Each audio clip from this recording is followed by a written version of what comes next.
가지마 가지마 가지마. 외국인 투자자들이 지속적으로 떠나고 있습니다. 2022년도 12월부터 2월 28일 오늘까지 외국인 투자자들이 3개월 연속으로 순매도한 게 처음입니다. 그리고 그 비중도 굉장히 높죠. 거의 합쳐서 한 8천억 넘는 순매도 물량이 나왔는데, 오늘도 역시나 이 환율의 영향을 굉장히 많이 받은 하루였습니다. 장 초반에는 7원 가까이 하락 출발을 하면서 외국인 투자들이 거래소, 현물 그리고 선물 시장에 유입이 되었다가 또 장중에는 다시 한번 양봉전환 했어요. 양봉전환 한 2원 가까이 오르면서 또 빠지는 모습이 나왔다가 장마판에는 또 소폭 하락을 하면서 완전히 그냥 변동성이 너무 높아버리는 하루가 나와버린 거죠. 원달러 환율 자체가 지금 2월달 한 달 동안에만 거의 뭐 60원, 70원 이상 이렇게 올라 버렸기 때문에 투자자들의 부담감들이 굉장히 커져 있는 상황입니다. 외국인 투자들의 이 환율에 대한 마지노선은 1350원 구간이죠. 지난해에도 1350원 환율이 돌파를 하면서 역대 최저치를 기록하는 그냥 급락이 나왔는데, 다시 한 번 더 이런 환율의 추가적인 하락이 나올 건지 좀 부담스럽긴 합니다. 물론 정부가 구두 개입을 해요. 보통 환율이 급변하게 되면은 이제 정부가 환율 시장 지켜보고 있다, 아니면은 환율을 고점 구간에서 매수해 줍니다. 정부가 매수를 하면서 어떤 이 환율의 추가적인 상승을 제어하게 되는데, 일단 아직까지는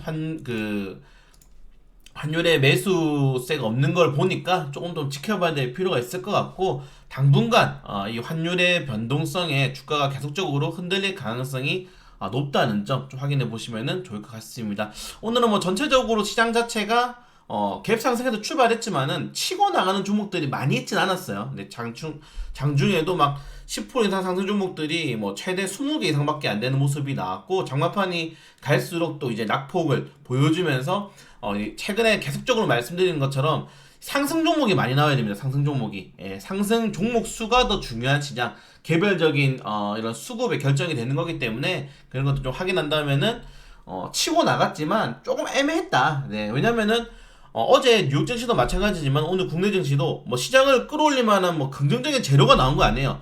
최근에 너무 하락했으니까 기술적인 반등, 그리고 언제까지 연준의 이런 금리 정책으로 흔들릴 거야, 이제 나는 내 주식 살래 하는 투자들이 굉장히 많아지고 있다는 거죠. 그렇기 때문에 이런 반면 매도 심리들이 조금 시장에 적용이 되었다. 그리고 정말 대단한 거는 환율이 안 꺾입니다. 환율이 아니라 신용잔고가 안 꺾입니다. 17조 원을 그냥 넘어가고 있어요. 지금 18조 원 되겠어요, 이러다가. 와, 대단하지 않습니까, 여러분들? 이 신용잔고 같은 경우에는 우리가 시장이 가장 많이 올랐던 2021년에서 2년 넘어갈 때에도 19조 원이 최대치였어요. 근데 지금 신용잔고가 지금 어마어마합니다. 그러니까 주가의 변동성에는 그냥 무시하고 올라가는 거예요. 제가 예전에 올려드린 영상에서 꺾이지 않는 신용, 지금 우리나라 시장이 코스피는 2400포인트, 코스닥은 70포인트가 정말 강한 지지 구간이 될 수 있는 게 이 신용잔고다. 신용이 개별적인 종목에 부담이 되지만은 결국 신용잔고도 증시에 유입될 수 있는 유입자금이죠. 이런 것들이 좀 증시를 받쳐주고 있는 상황이 아닌가라고 말씀을 드렸고, 그런 이 배경 상황에는 지금 부동산 리스크라든가 다른 이런 물가 상승에 따른 투자처들이 좀 주식시장으로 다시 한번 이끌릴 수밖에 없지 않나라고 좀 예상을 하고 있는데, 일단은 신용잔고가 폭발적으로 늘어나고 있습니다. 그렇기 때문에 당분간은 이 증시가 절대 급락이 나올 수 있는 시장이 아니에요. 왜냐면은 신용을 털려면은 증시를 흔들 만한 하루에 3, 4% 정도 빠질 만한 그런 큰 이슈가 나와야 되는데, 그 정도 이슈가 지금 나오겠습니까, 시장에? 여러분 생각해 보세요. 나오겠어요? 우리는 이미 다 맞았다고요. 이제 마지막 맞을 거는 이제 2023년도 1분기 시작밖에 없어요. 연준이 지금 기준금리로 6%를 뭐 제시한다고 하더라도 다 맞았습니다. 어차피 0%에서 4.75%까지 올리는 거 다 맞았기 때문에 추가적으로 올려봤자 뭐 1.25%. 네. 더 이상 연준도 뭐 6% 이상 올릴 가능성은 없겠죠. 그렇기 때문에 연준의 최종 금리는 한 5.5% 정도고, 그래서 결정적으로는 시장에 악재가 다 나와 있는 상황에서 그냥 개별적인 이슈와 뉴스에 조금 더 집중이 되고 있는 시장이다라고 좀 생각하시면 될 것 같습니다. 오늘 좀 말이 길었죠. 네, 그래서 변동성이 너무 심해서 투자자분들 좀 견디기 힘들어하거나, 오늘도 외국인 투자자들이 가진 종목들이 좀 많이 빠졌잖아요. 근데 보유하세요. 네, 지금은 뭔가 매매를 당장에 내가 진행을 해야 된다. 급하게 해야 할 시장이 전혀 아닙니다. 그러니까 마이너스 10%예요. 근데 당장에 3, 4일 뒤에 그 종목이 마이너스 3, 40%, 플러스 3, 40% 될지 아무도 모르는 시장입니다. 그렇기 때문에 지금 시장은 정말 예측이 불가능하고 변동성이 너무 심한 시장이기 때문에 좀 더 지켜봐야 된다. 제가 예전에 인공지능 관련 테마주도 이거는 세력이 절대 빠지지 않았다. 그 다음부터 100%더 올랐어요, 지금. 그러니까 이 인공지능 테마주들이 메타버스로 갈 수도 있고, NFT로 갈 수도 있고, 뭐 STO 증권형 토큰으로 갈 수도 있고, 2차전지는 지속적인 강세니까 이런 업종들이 순환 매매가 계속되고 있기 때문에 어떤 테마가 주도주가 될지 모릅니다.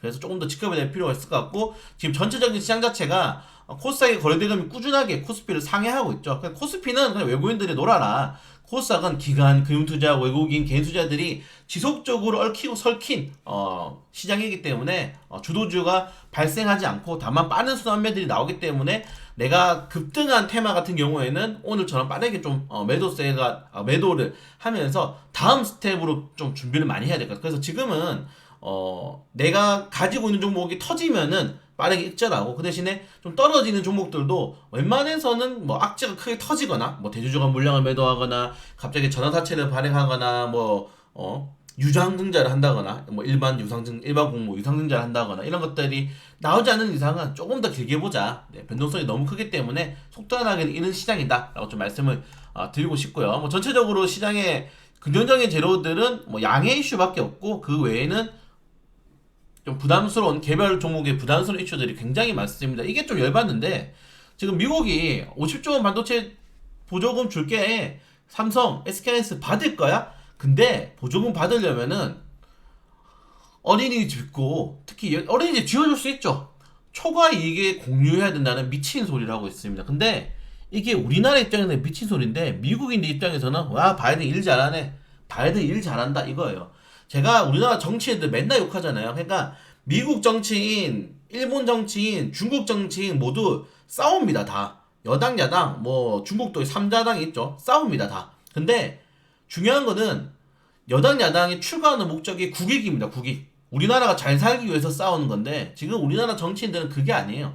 지그들이 잘 살라고 싸우고 있는 거죠. 네, 그래서 바이든 대통령이 미친 법안이지만은 과연 삼성전자, SK하이닉스 어떻게 할지 좀 애매합니다. 근데 미국에는 정말 유리한 법안들이 지금 나오고 있다는 점, 이거는 정부에서 좀 어떤 혜택을 빨리 줘서 이거를 좀 감안을 시켜야 될 것 같습니다. 네, 그게 아니면은 지금 삼성전자가 지금 계속적으로 주가가 하락하고 있죠. 네, 삼성전자가 계속적으로 하락하면서 6만 원대를 돌파를 못 하고 있어요. 지금 6만 원대까지 떨어진 거죠. 사실은 7만 원 돌파를 한 해 만에 이슈가 나오다가, 그렇기 때문에 지금 2차전지 업종의 순매수도 밀리고 있고, 전체적으로 지금 대외적인 악재들이 너무 많기 때문에 좀 부담스러운 상황이 이어지고 있다는 점, 어쩔 수 없습니다. 반도체 업종도 보유하시는 분들은 3분기까지는 좀 더 지켜보세요. 네, 대부분의 반도체 전문가들이 3분기부터는 D램 반도체도 바닥을 찍고 올라간다고 하니까 거기에 대한 기대감들, 그리고 뭐 될지 안 될지 모르겠지만은 그냥 K칩스법, 네, 간첩들이 너무 많지만은 일단 K칩스법 정부에서 계속적으로 밀고 있기 때문에 거기에 대한 기대감도 가져보시는 게 맞을 것 같고, 외국인 투자들이 지금 3거 연속으로, 네, 오랜만에 보죠. 이렇게 3거 연속으로 매도세가 나온다는 점이 좀 부담스럽긴 합니다. 네, 그래서 오늘 뭐 대형주 이제 강한 매도세가 나왔습니다. 전기전자 업종들, 제조업, 뭐 화학, 철강 다 매도세가 나왔는데 좀 부담스러운 상황이 좀 나오고 있다는 점 다시 한번 말씀을 드리고 싶고, 네, 오늘 상한가 종목도 나오지 않았습니다. 근데 2차전지 업종들이 굉장히 강해요. 그러니까 일론 머스크가 바이든 맨날 욕했잖아요. 예전에 정부가 뭐 한 게 있다고 기업들의 그런 공을 가로채가냐. 정말 맞는 말이거든요. 정부는 돈을 버는 기업이 아닙니다. 이런 기업들, 테슬라가 돈을 버는 거고, 정부는 그게 편승하는 거죠. 지금 테슬라 이슈에 우리나라 2차전지 업종들 날라가잖아요. 그런 것들을 본다면은 조금 더 이 기업 친화적인 정책이 많이 나와야 되지 않나, 다시 좀 말씀을 드리고 싶고요. 자, 거래대금이 꾸준하게 코스닥은 10조 원 가량을 유지하고 있습니다. 굉장히 좋아요. 코스닥 시장 잘하고 있습니다. 그래서 LMF, 테슬라의 양극재 공급 이슈가 터지면서 시가총액 2위까지 올라가는 모습이 나왔고요. 그리고 첨보도 오늘 전고체 배터리 이슈가 나오면서 급등이 나왔습니다. 그리고 SM, JYP, 오늘 이 제일 좋은 그림이 나왔죠. 2차전지 업종들 혹은 엔터주들. 코스닥은 시가총액 4개 테마로 간다고 말씀드렸죠. 게임, 엔터테인먼트, 헬스케어 업종들, 2차전지 업종들, 이 4개가 가기 때문에 이 4개들이 돌아가면서 순환매가 나오는 게 가장 좋은데, 오늘은 이게 순환매가 좀 크게 나오면서 시장이 상승했다. 최근에 제약바 업종들이 사실은 모멘텀을 잃어버리면서 그렇게 좋은 모습을 보여주지 않음에도 불구하고 코스닥 시장이 강한 이유가 이거죠. 네, 돌아가면서 상승폭이 나오기 때문에 그런 것도 좀 보시면 될 것 같습니다. 자, 이번 달에도 3월달 다음 달에도 굉장히 뉴스들이 많아요. 일단 양해 3, 4일 양해 개최하면서 목요일 금요일날 중국 상장 업종들 한번 공략해볼 가능성이 매우 높고요. 그리고 기대 인플레이션 발표한 다음에 이제 공개시장위원회 20일까지는 아마 계속적으로 흔들릴 겁니다. 시장이 계속 흔들릴 가능성이 높기 때문에 전체적인 일정의 이슈들 확인하시면 될 것 같고 3월 코스피밴드는 뭐 2200 말이 안 되죠. 이거는 뭐 너무 과대폭이 큽니다. 왜냐면 지금 1차적으로 지지 구간 2400포인트예요. 그리고 저항 구간은 뭐 다 아시는 것처럼 2550포인트 구간인데 그렇다고 바닥을 지금 이렇게 2260까지 깔아버리면은 밴드 레인지를 뭐 설정하는 의미가 없죠. 그래서 증권사의 이런 전망치는 그냥 한 귀로 듣고 한 귀로 흘리는 게 베스트다라고 좀 생각이 되고요. 네, 그걸 제외하고는 뭐 오늘은 뭐 이 미래컴퍼니 전고체 배터리 이슈들 좀 시장에 나왔습니다. 자, 전고체 배터리 관련된 이슈는 뭐 제가 예전에 이수화학 좀 2년 정도 보면 좋다 라이브 영상 계속적으로 말씀드리는데 이 전고체 배터리 같은 경우에는 양극재, 우리나라 같은 경우에는 양극재를 주로 팔고 있고 중국 같은 경우에는 리튬 인산철 배터리 LFP 이런 리튬 인산철 배터리를 팔고 있죠. 그래서 보시는 것처럼 주요 내용들이 많이 다르는데 가장 이 전고체 배터리의 차이점은 이건 것 같습니다.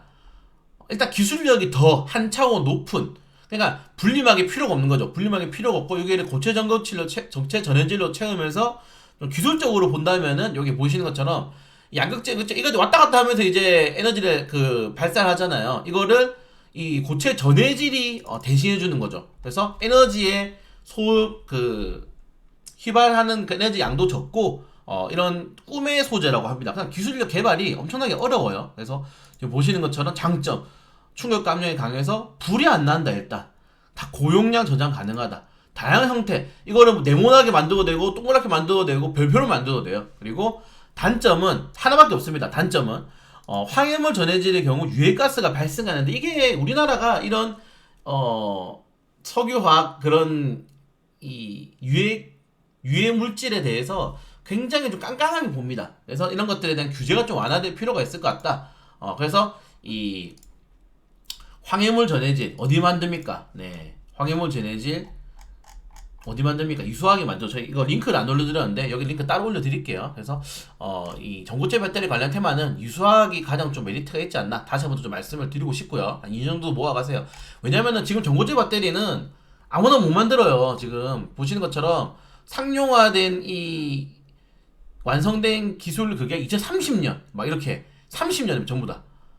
그래서 아직 이제 시작 단계입니다. 그래서 전고체 배터리를 선점하게 되면은 결국 미래적으로 전고체 배터리의 이런 성장률이 커질 수밖에 없다는 점. 그래서 지금이야 여러분 2차전지 업종들이 자동차라든가 그런 데밖에 안 들어가지만 나중에 되면은 비행기라든가 다 들어가겠죠. 그때 기술력이 얼마나 많이 발달하겠습니까? 그래서 전고체 배터리 같은 테마주들 관련 테마주들은 진짜 최소 2년 이상 좀 보시면서 천천히 모아가시면 좋을 것 같다. 이수화학 이거 링크 따로 올려드릴게요. 제가 예전에 올려드렸던 거.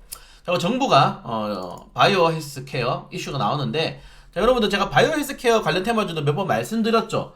주식을 처음 배우면은 우리 이제 거시경제, 미래의 경제에 대해서 배웁니다. 근데 꼭 나오는 얘기가 있어요. 고령화 그리고 뭐 인간의 꿈인 뭐 연생 뭐 이런 것들 뭐 이제 고령화가 되고 기술이 발달하면서 100세 인생. 자, 거기에 가장 수혜되는 플랫폼이 뭐겠냐? 헬스케어다. 이거 제가 10년 전부터 배웠거든요. 근데 아직도 관련 테마주가 많이 못 오릅니다. 네, 왜냐면은 이 글로벌적으로 일단 전 세계적으로 제약바이오 업종들이 너무 많고요. 글로벌 기업들이 너무 많고 우리나라들이 제약바이오 기업이 그렇게 좋지 않습니다. 우리나라는 바이오 시밀러 기업들이 많이 좋죠. 네, 그렇기 때문에 정부가 이렇게 찔끔 지원해 준다고 해서 이게 과연 바이오 헬스 강대국으로 갈 수 있느냐, 이건 조금 더 지켜봐야 될 필요가 있을 것 같습니다. 다만 오늘 헬스케어 관련 테마주들이 좀 큰 폭의 상승이 나왔다는 점, 요 정도까지만 확인하시면 될 것 같아요. 우와, 헬스케어 대박 뭐 이렇게 생각하시는 분들은 헬스케어 업종들 한 10년간 주가 흐름 보면은 헬스케어 투자를 할 필요가 없습니다. 그냥 전고체 배터리 사세요. 네, 이 정도까지 말씀을 드리고 싶고, 개별적인 이슈들 다시 한 번 더 체크를 좀 해보시면 좋을 것 같습니다. 전고체 배터리 관련 테마주들 다시 한번 더 올려드릴 테니까 내용도 한번 확인해 보시면 좋을 것 같고요. 그리고 저희가 컨텐츠를 꾸준하게 지금 계속적으로 올려드리고 있습니다. 내일 또 이제 공모 관련된 이슈도 나오니까 여러분들 이거 관련된 내용도 좀 잘 체크를 해주시면 될 것 같아요. 네, 내일 휴장이고 오늘 6월달 한 달 동안 뭐 거의 좀 정리하는 내용으로 말씀드린다고 좀 말이 길어졌는데, 네, 저는 늘 말이 많습니다. 드리고 싶은 말씀이 많은데 1월달에는 나쁘지 않은 시장을 보냈죠. 근데 2월달에는 좀 흔들렸어요. 근데 흔들리는 이유가 우리가 명확하잖아요. 흔들리는 이유가 명확하고, 그리고 사실은 이 재료 자체가 기존에 나왔던 재료들이 다시 한 번 더 리와인드 되는 거기 때문에 버티면 됩니다. 버티고 3월달부터도 사실은 양해도 있지만은 과연 전체적인 시장이 적응을 하고 있어요. 이게 우리가 지금 나왔던 악재들을 만약에 시장이 그대로 투영한다면은 진작에 2.3일까지 떨어졌겠죠. 근데 그게 아니란 말이에요. 아직까지는 버텨줄 수 있는 시장, 그리고 여전히 신용이라든가 투자자들의 투자 심리가 나쁘지 않은 흐름을 보여주고 있기 때문에 조금 더 긍정적으로 시장을 계속적으로 바라보시는 게 맞지 않나 라고 좀 말씀드리면서 마흔샷 이 정도까지만 하겠습니다.